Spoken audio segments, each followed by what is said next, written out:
All right, man. So we got some huge news here. So it looks like Kamala Harris is surging once again, pretty much everywhere, almost in like all of the states, nationally, etc.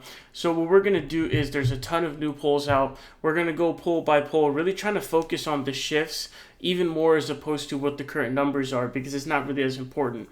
It's more important how much has it shifted from the previous poll with Kamala Harris in it? How much has it shifted with Biden previously in it, right? That's what the important thing is because as time passes, there's a chance she's going to grow even more and more. And it's August, of course.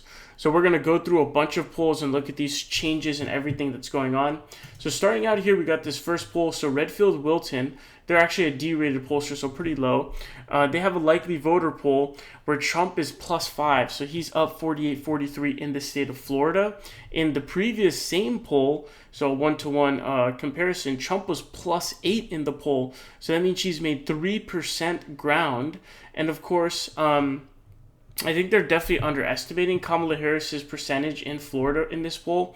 I highly doubt it's possible for her to get 43. I think Biden did end up losing by about like 3.5, kind of. So the poll is definitely underestimated Trump in that one as well. So Trump could be getting underestimated here.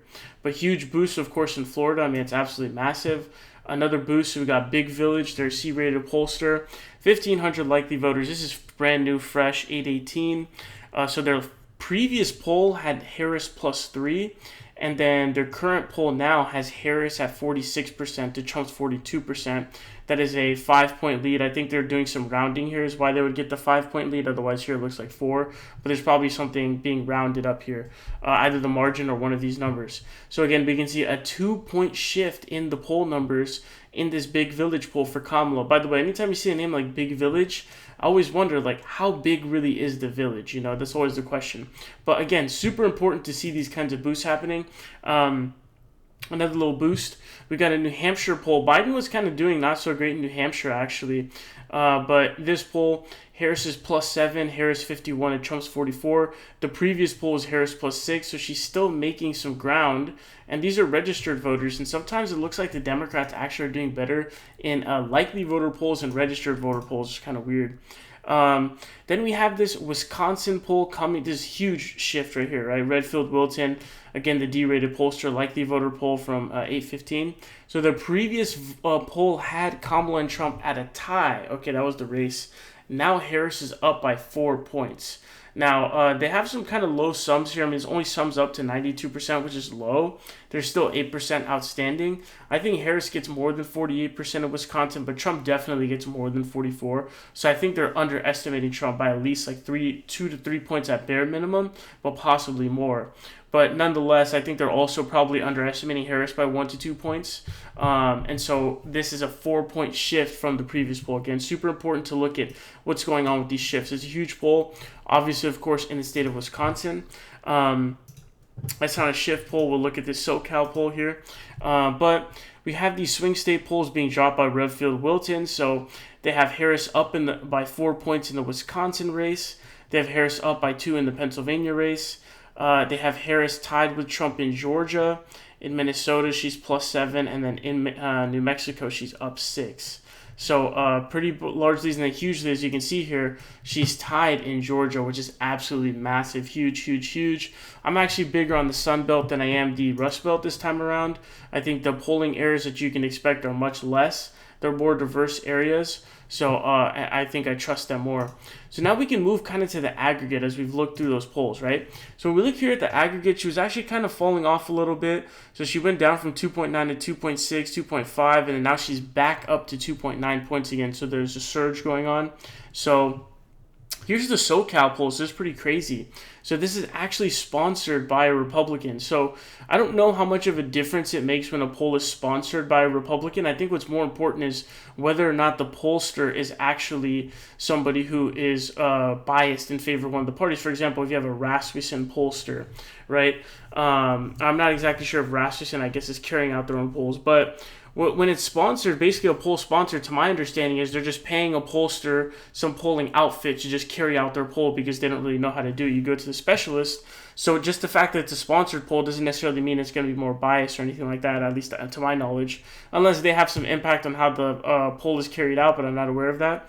So you can see here, this sponsored, Republican-sponsored poll where the pollster SoCal Strategies has Harris +2 with the likely voters and the registered voters poll. So 50 to 48 with the likely voters, and then 49-47. These are some pretty massive sums too. A lot of these polls will have a lot of numbers outstanding where it's like there's still multiple percentage to be determined. So that's pretty interesting to note too. The morning consult poll, 48 to 44. Harris is leading by 4 points. Again, so you can see a lot of outstanding numbers here, right? 8 points. You got the Big Village poll. So in the Big Village one, Harris is up in the likely voters poll by +5. This is really weird. So we keep seeing a lot of these polls where the Democrats are outperforming, with their likely voter numbers are doing better than registered voter numbers, which is a bit of a flip on its head. So something kind of interesting is going on where you may be able to predict some kind of estimation effect actually for Democrats. But you can see she's up +5 in the likely voter poll, +4 in the registered voter poll, right? So she's actually up higher in that likely voter poll. So we can see these kind of big boosts this morning. Console poll, this registered voter poll +4. This, registered voter poll +3. This YouGov poll is +2, +3. And then, we kind of talked about these, right? The Washington Post polls. So you can see some larger leads, 4 or 5 points in some of these leads. So pretty massive. So I think we're making some ground covering to getting back to the point of the 2020 Biden numbers. Her Michigan numbers also taking a boost. So you can see she kind of hit a bit of a snag here. And I think the DNC will probably kind of get her out of that snag, that little funk. But you can see she went from +3.5. Again, these are just like a week and like some days in August, so it's not necessarily the biggest deal. But she's gone up from 2.6 in the aggregate to 3.0 in the aggregate. This is because this focal data poll here. So this focal data poll was huge. So they have +7 for Harris, 51 to 44. They have this local voter poll, or likely voter poll, +6 between them head to head. In the actual orgy poll here, they have her also +7, so they have her doing better in the orgy poll compared to the head to head poll. And then this 702A poll is +8. And then this Redfield-Wilson one has Trump +1. That was also a newly added one. So these massive margins are boosting to her numbers. If you take a look at the Wisconsin numbers as well, you can see Wisconsin is also taking a boost here. So a jump from +2.9 to +3.5. So again, more massive focal data numbers. The Redfield and Wilton numbers are big too, +4. And then you have these +4, +7, +8, +6. So pretty interesting here to see kind of what's going on with these numbers, massive numbers.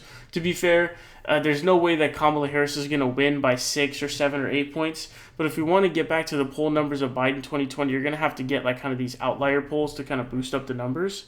But nonetheless, you can see a 0.6 growth in that aggregate. I think Pennsylvania kind of holding sort of steady a little bit. It looks like she's gone up by about 0.1 points.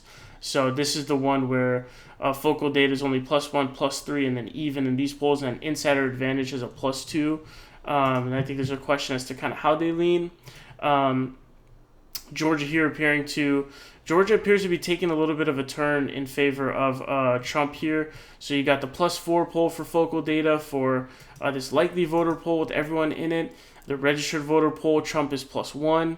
Likely voter poll, +4. So interesting stuff here in terms of where these poll numbers are falling. The Redfield and Wilton numbers have it even. +4 seems to be like kind of a bit large in this situation, but yeah, so it appears to be going slightly down in the state of Georgia right now. And then if you take a look at Arizona, her Arizona numbers are kind of around the same, but they look like they went down a little bit. So the AZ numbers are going down a little bit here, you can see in the aggregate. So we have surges going on nationally in the Rust Belt, and then there's kind of like these little ebbs and flows in the Sun Belt states like Georgia and Arizona. I expect those numbers to continue to take a boost. Kamala, I think, still has a lot of room for growth at this point in where she's at. And I think that focal point polls is like huge in terms of like coming out with the numbers. what we see is a consistent surge going on. There may be some ebbs and flows going on in some of the states, Arizona polls or Georgia polls or whatever kind of thing. You also don't have to rely on these very large sort of polling errors, which is good. In the Rust Belt, you kind of want to be up 3 to 5 points in order to win, at least historically, unless something changes, which is also possible. But in terms of the Sun Belt states, you kind of only have to be up like 1 or 2 points essentially to actually be able to win. So you don't have to rely on that as much. So we see is a consistent surge. She's surging nationally. She's even surging in Florida, Wisconsin, Michigan. So her surge is continuing to grow. And the DNC is happening, so that's likely going to give her an even further boost. Her numbers have kind of hit a little bit of a snag in some of these pockets you can see, so it's kind of going down a little bit.